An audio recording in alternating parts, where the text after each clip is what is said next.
Well, good morning. We are back into our series in Exodus after about a month break there as we journeyed through the Advent season. And we'll be in Exodus we're actually going through Exodus 15, 16, and a bit of 17 today. And for those of you sitting with your young children going, oh no, 3 chapters. Don't worry, we're covering them very briefly. There's 4 stories that all happen together, and we're going to cover each briefly. And kids, to help you to hang on with me, here's a few things we're going to talk about. We're going to talk about rappelling down the cliff. We're going to talk about water, like bad water getting made good. We're going to talk about bread from heaven. And we're going to talk about a guy who tightrope walked across Niagara Falls. All right, so there's a few stories you can kind of mark the path. The tightrope walker guy comes towards the end, so that's your cue that we're getting close. All right? First story, rappelling. Years ago, I did a leadership program called Aero Leadership, and it was a life-changing experience in a lot of ways. One of the cool things about it was that as part of this cohort that I journeyed with for a couple of years, it was like a master's level program that I did. We had to go on site together for a week at a time, a few times over the course of the program. One of those weeks was on Keats Island, which is just off the coast of Vancouver in British Columbia. Beautiful, gorgeous island covered with mountains. And actually, where the camp was that we were staying at, it's more like a resort. But that island faced right towards the location where they shot the show Beachcombers. Anybody remember that show? Beachcombers, like I'm giving away some age and vintage. I see people oh, Beachcombers, I remember that. And, if you watch CBC on Saturday mornings in the 80s, you'd come across the Beachcombers. But it was that, it's a beautiful, gorgeous area. But our first full day of the program on site at Keats, they took us rappelling. And this is an hour-long hike back into the woods, up this side of this mountain, and we come to this cliff, this clearing in the woods, and there's 3 guys there with all the gear waiting for us, and so we can go rappelling. There's about 30 of us in the class, and I'd always wanted to do it. I've always wanted to rappel, always wanted to do that. It looked like so much fun, and this looked like it was going to be intense and fun, but intense. And this wasn't like your standard, some of you, maybe you've rappelled at an amusement park or something like that. You do the little bounce down the 30-foot wall onto the super patty landing thing. This was not that. This was the guys had the equipment and they had tied up the ropes to a tree that, it was big enough, but you look at it, you're it's probably big enough. It was just on the kind of line in my head, but what do I know? And the ropes were dragged over this cliff that was 100 and some odd feet high, around 100 feet, and it went down to the ocean, which is a minor exaggeration, but there was a 10, 20-foot strip of beach that we were going to land on. Then you walk kind of along the shore and over to this dock, and away you go. Great, sweet, super fun. So as the first people in the class start going down, the first 5 or 10 people go down, everyone's rappelling, and it's raining. It's October, so it's kind of cool, and it's rainy, it's gross, and it's a cliff, so it's not like you're sanitized amusement park kind of scene where it's a nice kind of flat, even thing. It's there's jagged rocks and random trees and birds flying around, and it's difficult to get down. And as the instructors told us when we started going, they just kind of mentioned yeah, we're trying this location out for the first time to see if it would work for future classes. And spoiler alert, it didn't work out for future classes because as they learned, once about the first 10 people got down, they're hey, look, the tide's coming in. The beach isn't there anymore, so we got to rappel directly into the ocean. So I wasn't exaggerating exactly. So by the time my turn came along, you're dropping into whatever knee or waist deep water. Then you had to waddle your way kind of along the edge of the cliff and under this dock, and it was fine. It was fun. Only one guy passed out on the way down. It wasn't me. That is a true story though. He went completely out. But that was poor dude. But here's the thing: I had always wanted to do it. Thought it looked fun. Like Angela, I watched The Amazing Race, and there's always a rappelling thing on The Amazing Race, and everyone's man, it looks so cool. I want to do that. You can think it's going to be awesome. You can think it looks like a crazy amount of fun. You can think that you're not scared of heights. You can think that you trust the equipment. You can believe all those things. But the second that you get all harnessed up, you're tied in, and the instructor says, okay, I want you to lean back and put your weight fully on the ropes. That moment is hard. I don't care how much you know. I don't care how much you trust the instructors or how strong you know the rope is. That moment of putting your weight fully on the rope, you lean out over the cliff. That took a minute for me. I'm okay, I can do it. You wanted to do this, Jeremy? Yeah, I did. I don't want to do it now, though, but we're going to. and we're not going to pass out like John did. We're going to be fine. But that moment is hard. And today we're looking back into the story of Exodus, and we're talking specifically this morning about what it means to trust God. What that meant for Israel, what it meant to look for them, for us, to put the full weight of our lives into God's hands. It sounds all nice and tidy in theory, and we can talk about that in Scripture. We can talk about how we're just supposed to live by faith, and that sounds really pretty. But when the rubber meets the road, and we're actually supposed to trust the full weight of our life to God, that's scary. That's hard to do. So we're going to walk through these stories, talk about how Israel managed with these. And there's 3 stories that are very similar and a 4th one that doesn't really line up. They act differently, and we'll talk about why those work together. We're starting in Exodus 15. We'll go through to Exodus 17. And first, we'll kind of catch up in the background from where we've been. So first, a few maps. Let's catch us up on where we've been, make sure we kind of get back to the location in the world where we're at. So here you have the Mediterranean Sea. Maybe you've been here before, maybe you haven't, but you see Spain and France up on the upper left side there. You see Italy putting the boot to Sicily in the middle. And then all the way down in the lower right, we have Egypt and the Sinai region. You can see the Red Sea in the lower right corner there. That little green strip of land in the bottom right is the Nile River and the Nile Delta. That's where the kingdom of Egypt was. That's where the Israelite slaves spent their time. Specifically, their area was in that very northern part of the Delta. So then the second map will show us this. It's zoomed in on the region of Sinai. That triangle region is the region of Sinai. Below it, the Red Sea, those 2 jets of water up on either side, the Gulf of Suez and the Gulf of Aqaba, are still both part of the Red Sea. All right, and again, you can see the Nile River Delta on the left side there. So this is the region where we talk about the story of Exodus, talk about the kingdom of Egypt and Israel's time there and their journey out. This is the part of the world where it happened. This is their journey, is where the story unfolds. Now we go through this story, and we'll go through the story today, we're talking about some of the different places and names of where they went. Most of these locations we don't know with 100% certainty where they are, but we have pretty good reason to have some very educated guesses. So we're making some assumptions when we talk about the locations this morning. We can't say with 100% definitive certainty because there's some debate as to the route and where they traveled, but there's a pretty wide consensus that the third map represents a pretty good guess at the route they took. So again, there's that same region just with all the kind of topography removed to make it easy to see some place names. All right? So you see way up in the top there it says Goshen. That was the region of Egypt where most of the Israelites spent their time. That was the area when they first came to Egypt with Jacob during the famine and Joseph was in charge of Egypt. That was the area that Pharaoh gave to the Israelites for them to go and dwell. Right? One of the most fertile areas of Egypt. And you can see why, because it's right up in the top of that river delta. One of the best areas of land they had in all of their country. And you can see kind of the map, like 1, 2, 3. That's kind of those first days of the Exodus. That's where they journeyed for the first couple days. And when they crossed the Red Sea, most scholars believe they crossed somewhere on the northern part of the Gulf of Suez. We don't know exactly where, but somewhere on the top of that left strip of water, the Gulf of Suez, is where they crossed, in all likelihood. Again, there's some debate, but it's somewhere up there. And then they came to a place called Marah, which you see is, what number is Marah? Is that 6 or 7? It's kind of in between. We'll call it 5. We'll say Marah is number 5, and that's where they begin, and that's where our journey will begin today. Just after they've crossed the Red Sea, in fact, only just days after they've crossed, they come to a place called Marah. I'm going to start reading in Exodus chapter 15, verse 22. So I'll read a few verses, we'll talk about one story, then we'll jump to the next story, and we'll kind of take it a piece at a time. First story, Exodus chapter 15, verses 22, I'll read through to 25. Then Moses made Israel set out from the Red Sea. They went into the wilderness of Shur. They went 3 days in the wilderness and found no water. When they came to Marah, they could not drink the water of Marah because it was bitter. Therefore it was named Marah. And the people grumbled against Moses, "What shall we drink?" And he cried to the Lord, and the Lord showed him a log. And he threw it into the water, and the water became sweet.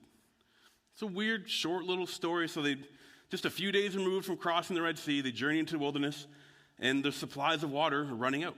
They're getting thirsty. Like you might well know that human beings can't go much more than a few days without water to survive. So they're grumbling and they're complaining, and they get to this place that has this spring, that has this water, but it's bitter. It's like salt water, it's a brine. So God tells Moses, hey, just take this log, throw it in. And miraculously, the water becomes sweet or fresh, right? It's not like, it didn't become like Kool-Aid. It became fresh water, drinkable water.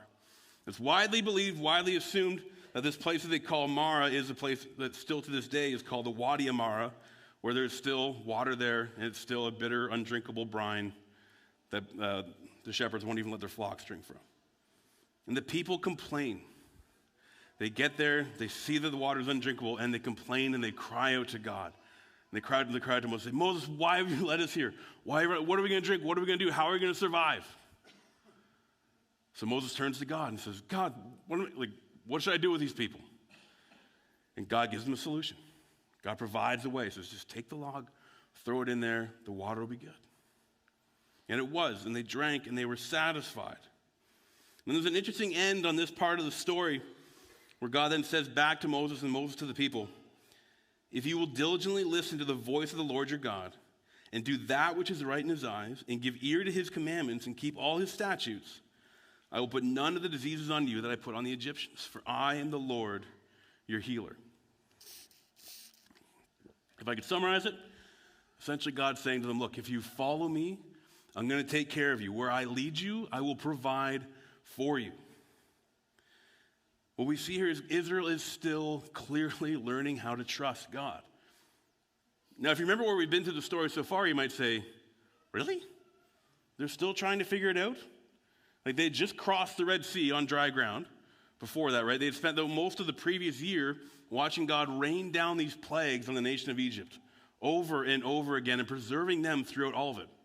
In fact, this whole second half of the plagues played out against the Egyptians while the Israelites were completely shielded and protected from them. They had followed God into the wilderness, literally following a pillar of fire by night and cloud during the day, watching God lead them. And then they crossed across the Red Sea on dry ground as God led them. And these people still are having a hard time trusting Him. It can be easy to get all blamey on them and say, wow, come on, these guys are just dumb.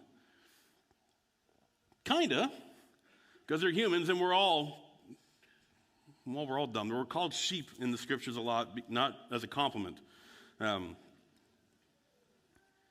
here's the thing. Israel still didn't know all that much about God.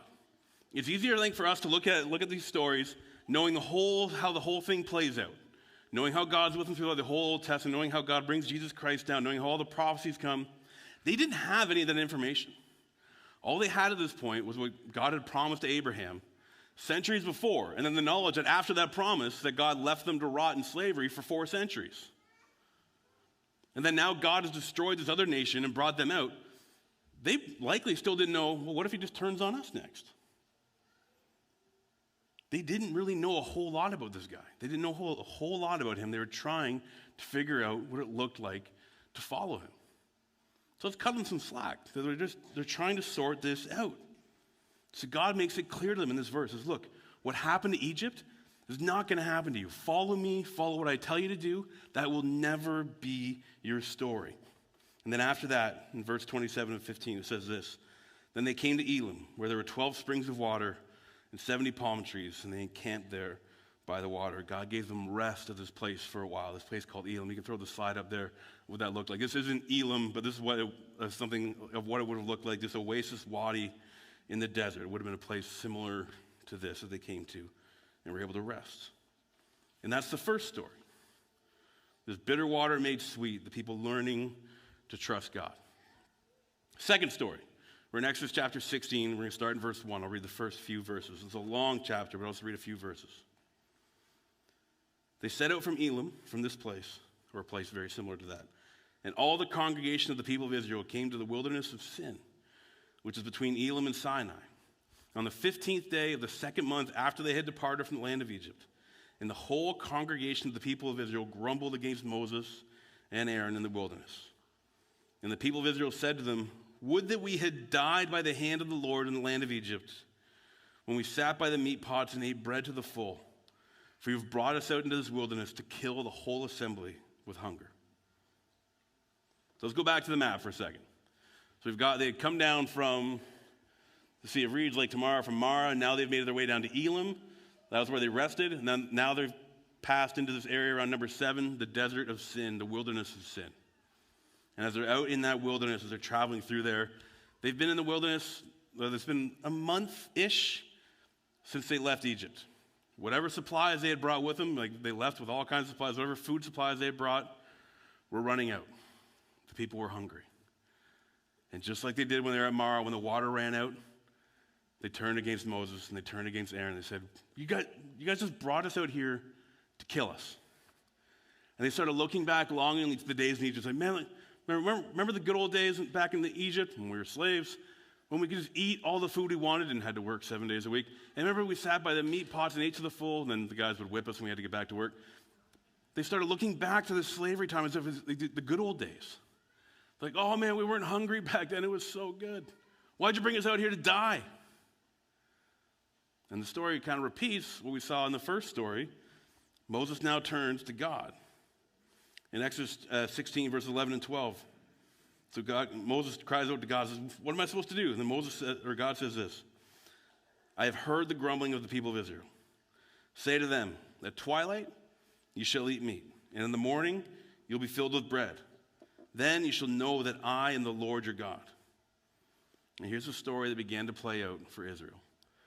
From then on, throughout their time in the wilderness, every evening, quail would come and land in their camp for the Israelites to kill, prepare, and eat. And every morning, this white flake-like substance would appear on the ground. It said it covered the ground kind of like frost. And they could collect it and make it into bread.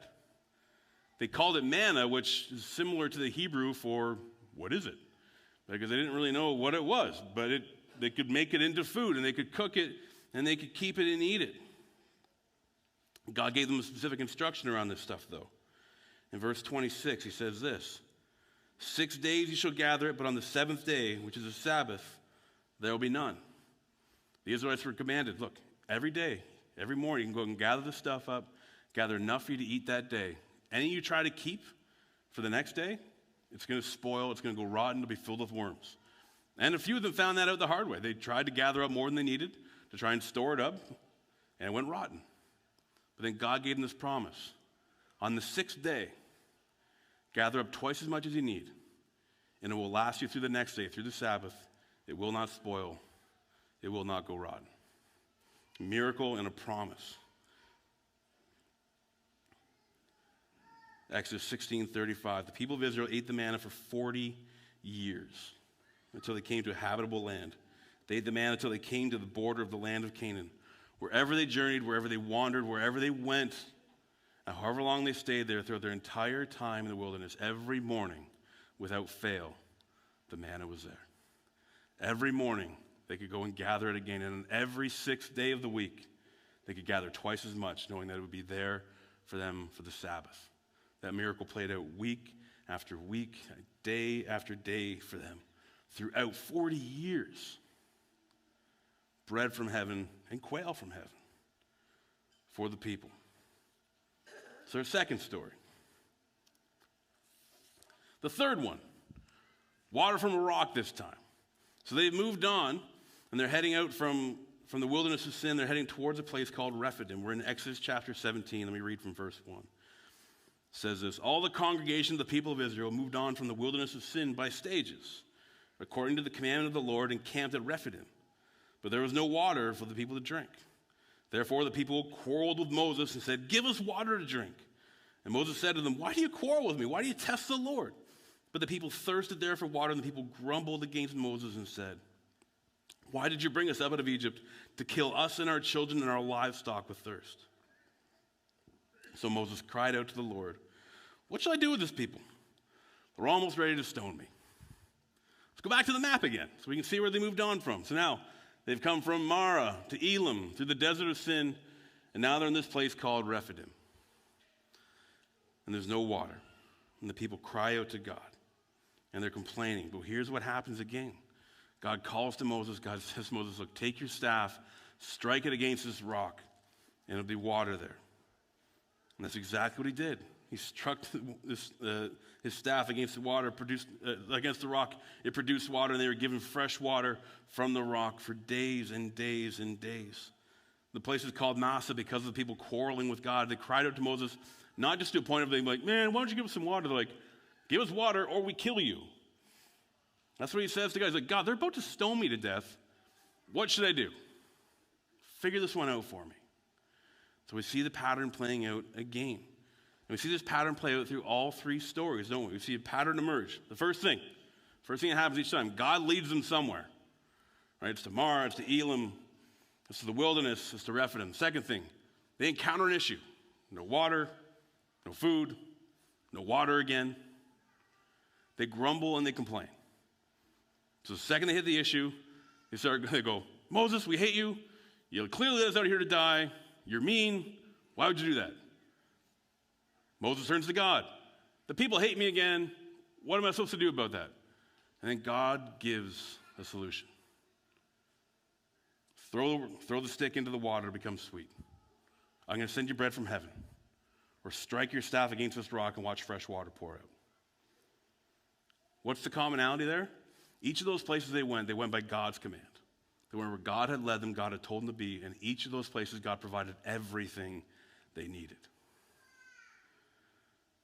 Commonality as well, though, is that they complained every time. And I think there's a commonality there with us in that this is how our faith journey plays out so often, isn't it? That God leads us somewhere, that we find ourselves in a place where we feel like we've been trying to follow God, and we come up against an issue, and our instinct, our gut, our reaction is to cry out to God, God, you said you're going to be with me. I thought I'm trying to do what you told me to do, and now everything sucks, and this is falling apart. And the second we hit a barrier, the second we hit a roadblock, as soon as things get tough, we grumble and we complain. We assume that God has bailed on us, that he's abandoned us. And we whine until we get our way.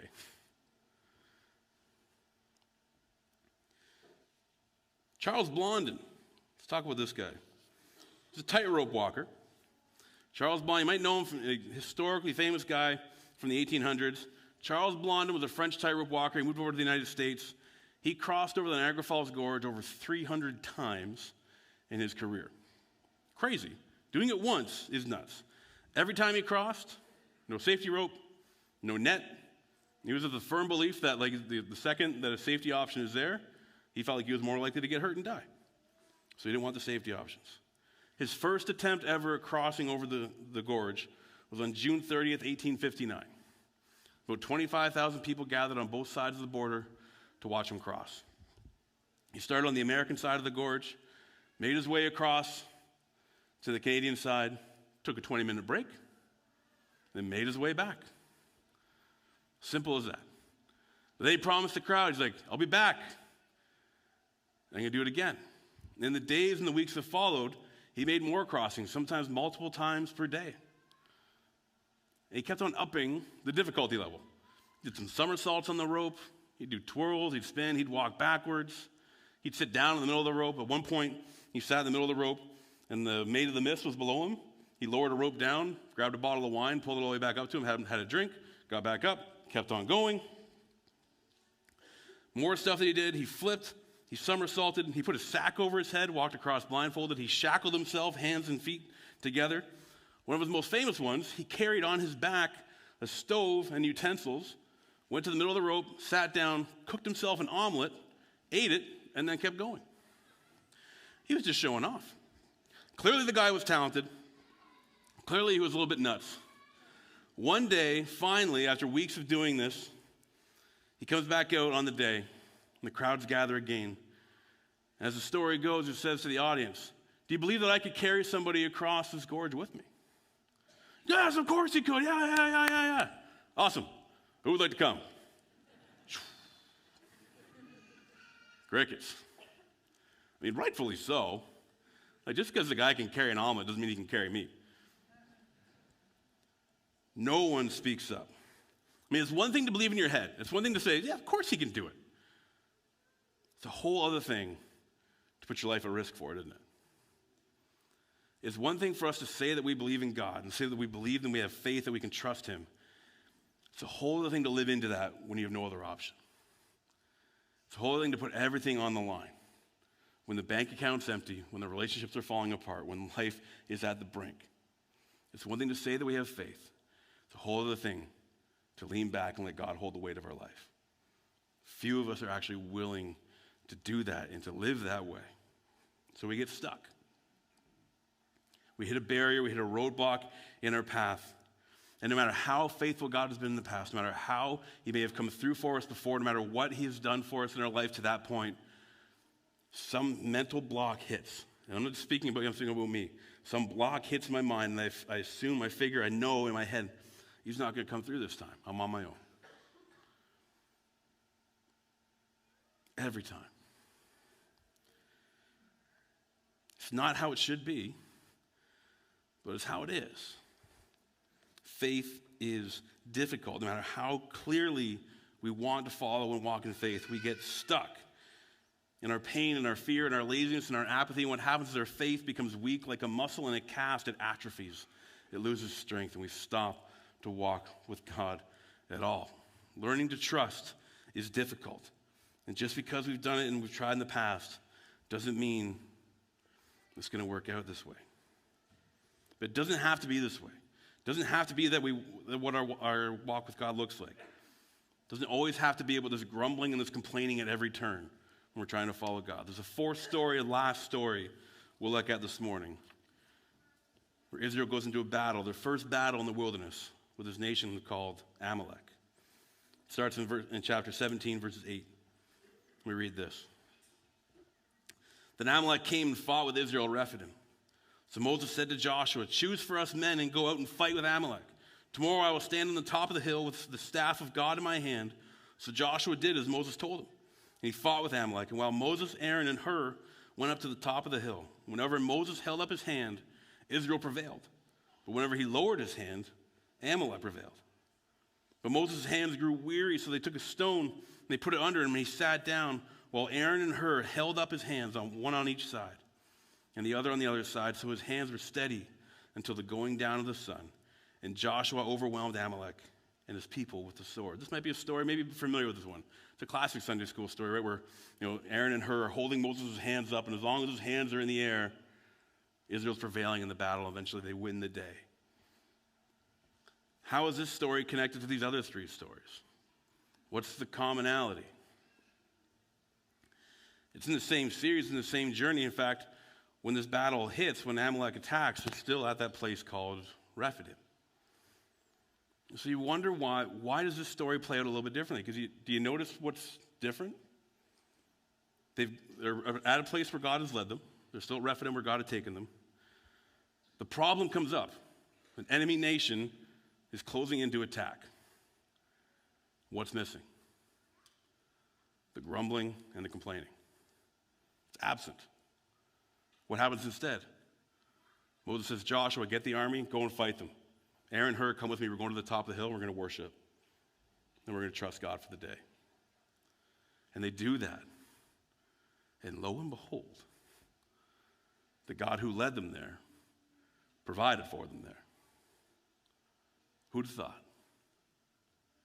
The grumbling and the complaining are absent. All we see is faith. Israel stepping out and putting their lives on the line where God has called them to be. It's interesting. What was the difference? What made them step out in faith that time? We don't know with certainty, but I think we get some clues. They're still at Rephidim. They've been there maybe 2 weeks. So we know what's been happening now. For about 2 weeks, maybe 3, they've been experiencing the blessing of the manna every morning and the quail every evening.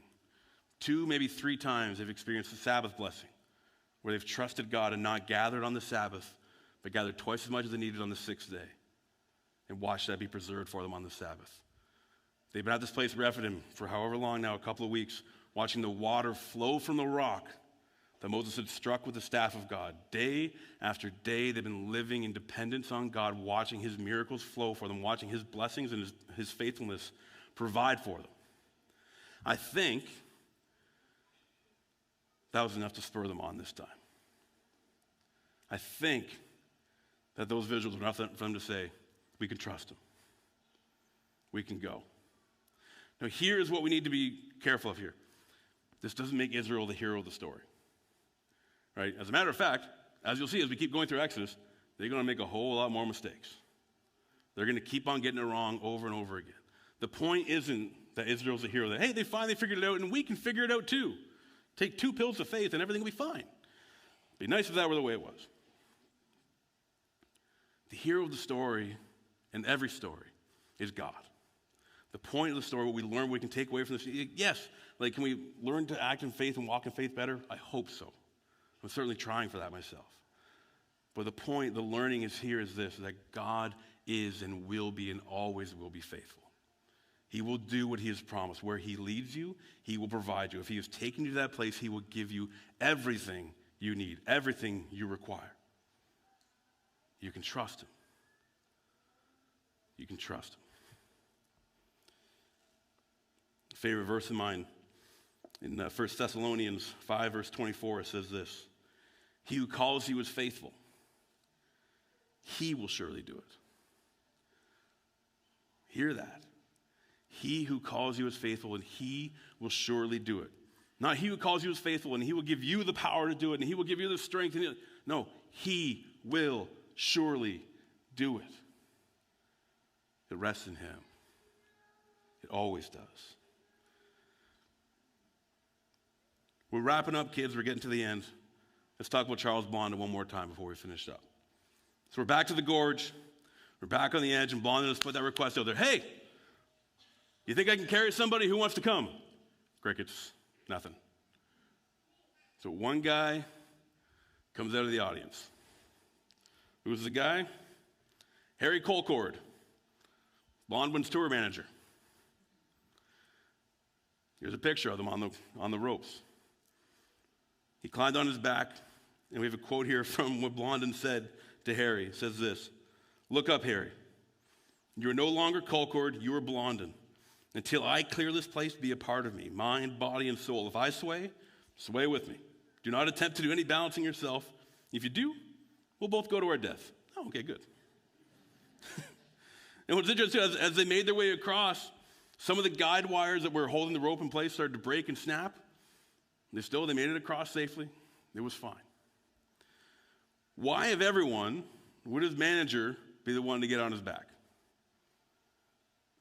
No, I mean, there could be several reasons. Like one, might have been some money on the line, right? And obviously promoting his career was the benefits of having this go well was going to be a positive thing. But I think also, he obviously knew him. He spent, years with him? He'd helped him plan these stunts. He'd seen him cross these wires thousands of times. Far more than anybody else in the audience, Harry Colcord had reason to trust Blondin. His livelihood depended on it. He had seen him do it in the past. He had confidence in him, more so than anybody else in the audience should have. Anybody who only watched him for a day or two cross the ropes, that's not faith. That's just dumb if you get on a guy's back and cross over the gorge. But Colcord had good reason to trust that Blondin could carry him across safely. Because of his experience with Blondin, he had reason to trust him when nobody else did. God has been faithful in the past. He is faithful now. He will be faithful in the future. Israel was learning and is learning through the chapters of stories we go through now that they're learning that God has been faithful for us. He's being faithful now, and he will be in the future. They were just beginning to figure that out. And as we go through our own faith journey, you can know that he has been faithful. Look back to your story, look how God has brought you so far. Through the hills and the valleys, the good and the bad, how has God carried you? He has been faithful. He will be faithful. You can take that to the bank. You can trust him. Where he leads you, where he leads us, he will provide. So in conclusion, worship team, you guys can get ready to come back up as we wrap up. May we face the challenges that this year will bring with a full trust that the Lord our God is with us. May we seek to go where God would lead us, to live as God would command us, and to trust fully that wherever he takes us, he will provide. I don't know what 2023 has in store for myself. I surely don't know what it has in store for you or for us as a church. But my prayer is that we be a people of faith, that we would live up to the name that we were given, and that we would trust God, that we would walk boldly with him, and that we would trust the full weight of our lives to him. Lean back Let him carry you. Watch him hold you. He knows far better than we do. Let me pray. God, it is no easy thing to trust you. God, I wish it were. But perhaps if it was, it wouldn't be faith. God, whatever these next months have in store for us, God, be with us, be present. But God, may we be people of faith. God, people who learn, who actively work to trust you, knowing that you've got it, knowing that wherever you've taken us, wherever you're going to bring us, that you will carry us through. May we lean on these stories that you've given to us as examples, not just of how to follow you, but God, of what you are capable of and how you will and always do come through for us. God, we love you so much. In your name we pray. Amen. So before you go, as we do start into a new year, if you're hanging on to an addiction, if there's something that's been bogging your life down that it's time to part with, we can help. Celebrate Recovery is here every Sunday night. They celebrate their 5-year anniversary next week on the 8th. Join them. There's help available. You don't have to carry that another year. If there are spiritual decisions and movement that it's time to take place, if there's things you've been waiting on to move forward within your life, now's the time. Our next Life Sunday is February 12th, the second week of February. That's your next chance to get baptized, next chance to come to membership, next chance to have kids dedicated. Don't wait any longer. If there are other things in your life, you're like, look, I just need some help. I need somebody to talk to. Call us. We're here. We're here to journey with you. You don't need to be stuck. You don't need to suffer. You don't need to walk alone. We have a community of faith here to journey alongside you. Let's be a good family and take good care of each other. Blessings on your day. Happy New Year. We'll see you next week. But I'm no longer buried under what you did. I can't change you, but I don't have to. I'm gonna let it die and finally forgive. It's not over, but I'm over it. I counted your offenses and stored them in my heart, but the price I paid to hold them is tearing me apart. If I step into forgiveness, maybe healing could begin, and the hurt that I've been holding will crumble in my hand. It's not over, but I'm no longer buried under what you did.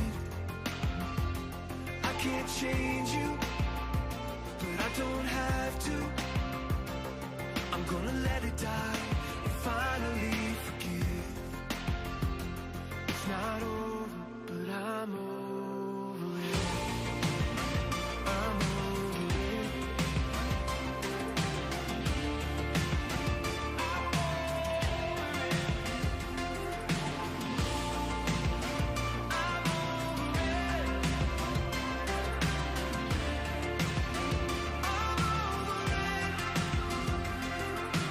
Pain is my companion, but I have to set it free.